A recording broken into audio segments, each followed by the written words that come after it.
दर सालाबादाप्रमाणे आपण गणेश उत्सव असेल, छत्रपती शिवाजी महाराज जयंती असेल, त्याचं संपूर्ण जे काही मंडळ असतात त्या मंडळांच्या अध्यक्षांची बैठक घेत असतो.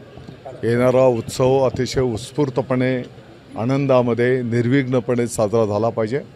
त्या दृष्टिकोनातून मंडळांच्याही काही सूचना असतात, वेगवेगळ्या विभागांशी त्या संबंधित सूचना असतात. तर त्याप्रमाणे मार्गक्रमण करणं अशा या बैठकींमधनं अपेक्षित असतं.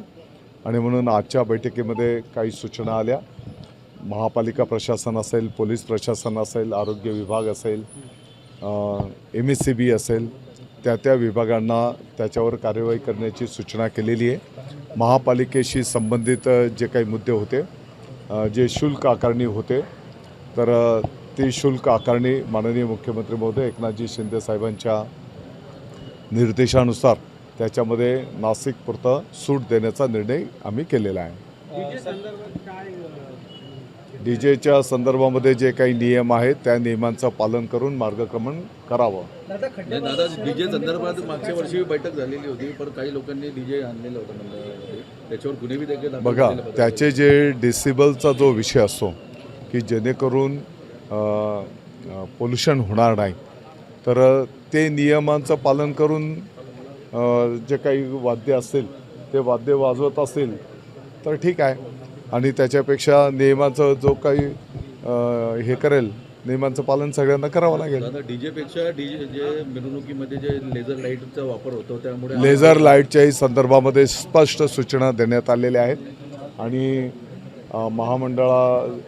हे गणपती मंडळांचे जे प्रमुख आहेत त्याचे अध्यक्ष शेट्टीजींनी पण मान्य केलेलं आहे की लेझर की ज्याच्यातनं डोळ्यांना त्रास होतो, अनेक डोळ्यांना मागच्या वर्षाला पण नागरिकांचा त्रास झाला होता, तर ते संपूर्ण बंद केले जातील. बिलकुल.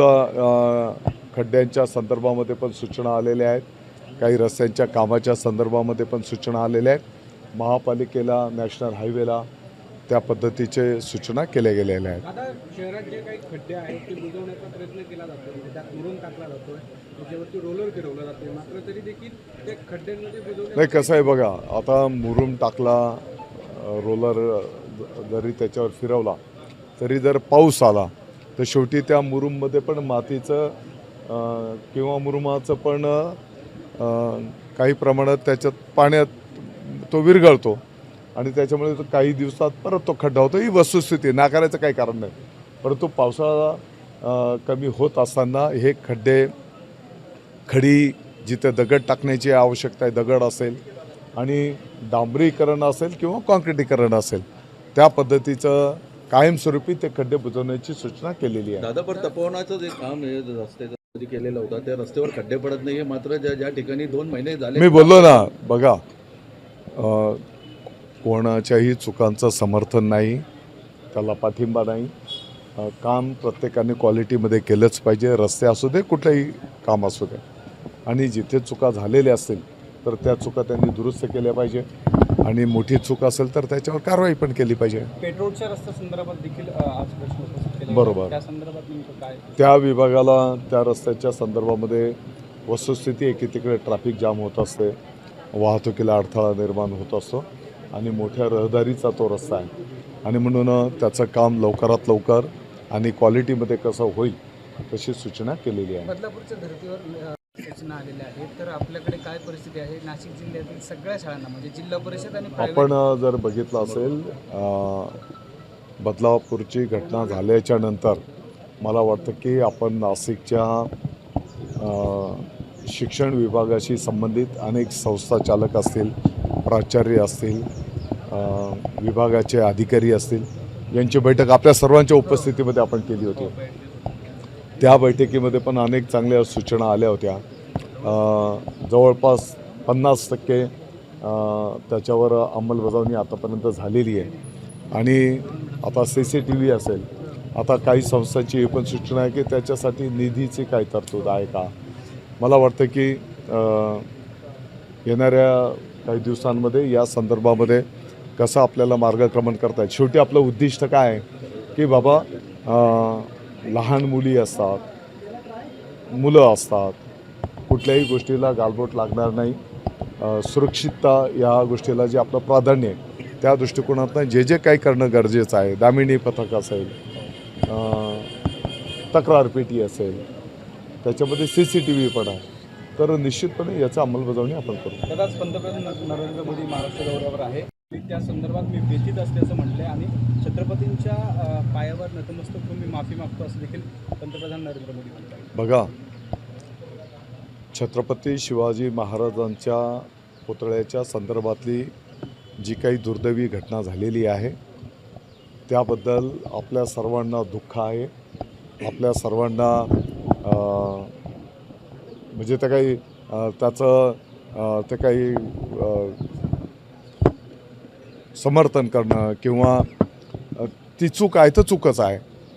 ज्याने कोणी चूक केली असेल चौकशीमधनं त्याच्यावर कारवाई होईल, परंतु एक जबाबदार म्हणून आपण सर्वजण त्या संदर्भामध्ये माफी जनतेची मागणं, छत्रपती शिवाजी महाराजांचे मागणं याच्यामध्ये काही कमीपणा नाही. जिथपर्यंत पंतप्रधान महोदयांचा आजचा जो कार्यक्रम आहे वाढवण बंदरच्या संदर्भामध्ये आपल्या देशाच्या आणि आपल्या राज्याच्या विकासामध्ये एक माइलस्टोन ठरणारा तो प्रकल्प, त्याचं कार्यक्रम आज पंतप्रधान आदरणीय नरेंद्र मोदी साहेबांच्या प्रमुख उपस्थितीमध्ये त्यांच्या शुभ हस्ते आणि मग मुख्यमंत्री महोदय, उपमुख्यमंत्री महोदयांच्या प्रमुख उपस्थितीमध्ये संपन्न होत आहे. मला वाटतं की येणाऱ्या काळामध्ये काही वर्षामध्ये आपल्या महाराष्ट्र राज्याच्या प्रगतीमध्ये त्याचा एक मोठा वाटा त्या ठिकाणी आपल्याला दिसून येईल. टीका केलेली आहे. आपल्याला नंतर सुपारी कोणी दिली, ठाणे कनेक्शन काय ते चेक करा, नुसती माफी मागू नका असं देखील ते म्हणतात. मी पहिलेच बोललो की जी घटना झालेली आहे ती दुःखद घटना आहे. त्या घटनेचं कोण समर्थन करणार नाही. ते कधी झालं आहे, कोणाच्या काळात झालं आहे, ते कोणी केलं आहे, यापेक्षा आपण हे मान्य करतो की घटना झालेली आहे आणि त्याबद्दल आपण माफी मागतो आणि चौकशी करून जे कोण दोषी असतील त्याच्यावर कठोर कारवाई केली जाईल. तानाजी सावंतांनी कुठेतरी अजित पवारांच्या पक्षांमध्ये काय त्यांनी म्हटलं होतं की राष्ट्रवादी अजित पवारांचे जे पक्षाचे लोक आहेत त्यांच्यासोबत बसलं तर बाहेर येऊन उलट्या होता आम्हाला, आणि अजूनही मनात खतखत आहे, कारण तुम्ही पक्ष सोडताना. नाही, मी त्यांचं वक्तव्य ऐकलेलं नाही, त्याच्यामुळे त्याच्यावर कमेंट करणं मला योग्य नाही. रोहित पवारांनी असा दावा केला की राज्यात त्यात सुपारीसाठी मनसे असेल. रोहित पवार महान नेते आहेत. त्यांचा प्रचंड शेकडो वर्षाचा दांडगा अनुभव आहे. त्याच्यामुळे त्या अनुभवावर माझ्यासारखा लहान कार्यकर्ता काय बोलू शकेल. मोदींच्या दौऱ्यासंदर्भात काँग्रेसचे लोक आक्रमक झाले होते, काळे झेंडे किंवा निदर्शनं करत होते, त्यांना कुठेतरी नजर काय सांगायचं. कुठे?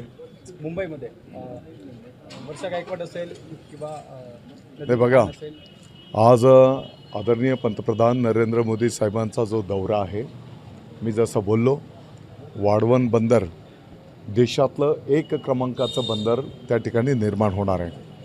तिथे समुद्राची जी डेप्थ आहे, खोली आहे, त्या खोलीवर जी मोठी जहाज असतात ती जहाज त्या ठिकाणी पार्क होऊ शकणार आहेत आणि मोठ्या प्रमाणामध्ये रोजगार निर्मिती आणि विकासासाठी एक तो माइलस्टोन ठरणारा प्रोजेक्ट आहे. आणि म्हणून अशा शुभ कार्याच्यासाठी येत असताना प्रत्येक क्षणाला जर आम्ही 24 तास राजकारणच जर करत बसलो तर मग विकास आणि प्रगती कशी काय होईल. एबीपी माझा, उघडा डोळे बघा नीट.